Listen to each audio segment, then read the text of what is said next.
All right, this is the continuation of my foldable video. It got stopped in the middle.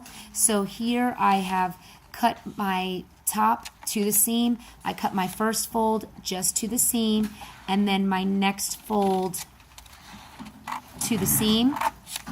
So now what I have is I have a place for a label, and we labeled it geometric or geometry vocabulary, and then we have flaps, and we can put a name or a label, and then we can put information on the inside. So this is if I had to do a third. Now, sometimes we have to do halves, we do the same thing, and sometimes we have to do more than that. So here is my foldable this way. I again turn it with the open part facing the person.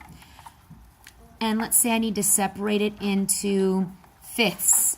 Well, I would count how many lines I'd have, and then I would divide that by 5. So 2, 4, 6, 8, 10, 12, 14, 16, 18, 20, 22, 24, 25, 26, 28, 29, or 30. So I'm going to separate 30 divided by 5 is 6. So I would count 6 lines, or 6 spaces. 1, 2, 3, 4, 5, 6. And I put a line on that. 1, 2, 3, 4, 5, 6. Put a line on that. 1, 2, 3, 4, 5, 6. And put a line on that. 1, 2, 3, 4, 5, 6. Put a line on that. 1, 2, 3, 4, 5, 6. Put a line on that.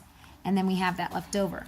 So once I have that, I can then cut my lines. Again, I lift up because I don't cut the bottom half.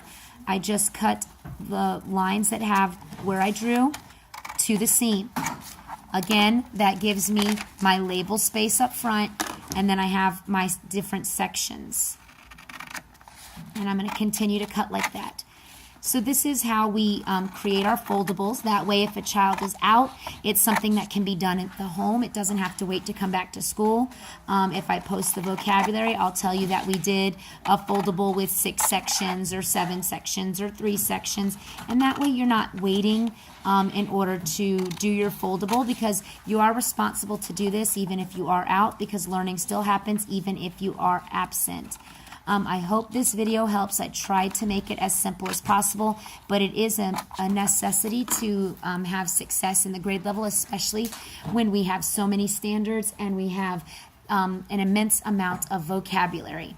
So, and you see here are different sections. And then the kids can write in the section, they could put the label outside, and it's a good tool to help them study as well, and also use the YouTube videos. I hope this video helped everybody. Go ahead and hit subscribe or like if you have any questions, or if there's any other type of foldable you want to see, just put it down in the comments and I'll try to help you out. Thanks everybody for watching. Remember, this is part 2. You got to find part 1.